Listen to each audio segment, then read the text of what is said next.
ये वीडियो हम देखने वाले मेकिंग ऑफ द कॉन्स्टिट्यूशन के बारे में, यानी कि संविधान निर्माण के बारे में, जो कि संविधान के निर्माण के बारे में, जो कि सेकंड चैप्टर हमारे इंडियन पॉलिटी की बुक का। सबसे पहले हमारा टॉपिक आता है demand for a constituent assembly. That means constituent assembly means होता है संविधान सभा, एंड डिमांड मीन्स होती है मांग। ठीक है, तो संविधान सभा की लिए मांग जो हुई थी किस प्रकार हुई थी, तो इन 1934 यानी कि 1934 का समय था। ठीक है, that the idea of a constituent assembly, यानी कि कॉन्स्टिट्यूएंट असेंबली जो थी यानी कि संविधान सभा, उसकी मांग का विचार आया था फॉर इंडिया, भारत के लिए।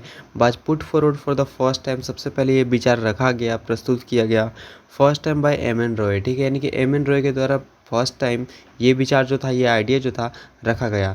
और अब एम एन रॉय कौन थे? M N Roy a pioneer of communist movement in India, यानी कि भारत में जो साम्यवादी आंदोलन हुए उसके कहते हैं प्रणेता थे, यानी कि प्रखर सबसे अग्रिम नेता वही थे ना। उसके बाद इन 1935 1935 में हुआ ये कि द इंडियन नेशनल कांग्रेस यानी कि INC for the first time officially demanded, यानी कि आधिकारिक रूप से डिमांड किया आईएनसी ने अ कॉन्स्टिट्यूएंट असेंबली, यानी कि एक संविधान सभा की डिमांड की to frame the constitution of India, यानी कि भारत के संविधान को फ्रेम करने के लिए, बनाने के लिए कॉन्स्टिट्यूएंट असेंबली की डिमांड की।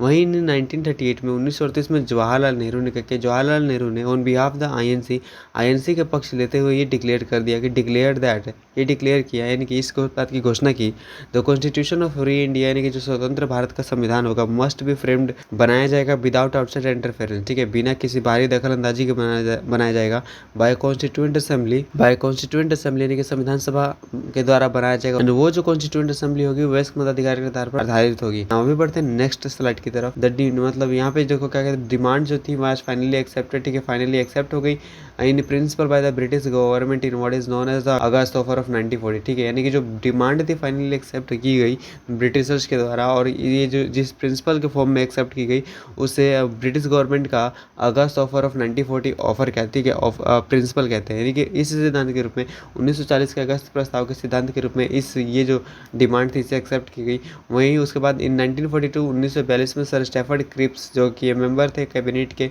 Member of the cabinet came to India, Bharat आए विद ड्राफ्ट प्रपोजल, एक प्रारूप प्रस्ताव लेकर आए ऑफ द ब्रिटिश गवर्नमेंट का, ब्रिटिश सरकार का, on the framing of an independent constitution. ठीक है, on the framing of an independent constitution, यानी कि एक इंडिपेंडेंट कॉन्स्टिट्यूशन को बनाने के लिए, टू बी एडॉप्टेड। ठीक है, एक इंडिपेंडेंट कॉन्स्टिट्यूशन को बनाने के लिए वो प्रपोजल लेकर आए थे, draft proposal, to be adopted after the world war second. ठीक है, और जिससे अडॉप्ट किया जाएगा after the world war second, जिससे द्वितीय विश्व युद्ध यानी कि सेकेंड वर्ल्ड वॉर के दौरान बात किया जाएगा, अडॉप्ट किया जाएगा। उसके बाद क्या हुआ, क्रिप्स प्रपोजल जो था वो क्या हुआ, rejected by the Muslim league, ये रिजेक्ट कर दिया गया मुस्लिम लीग के द्वारा, यानी कि उन्होंने इसे अस्वीकार कर दिया।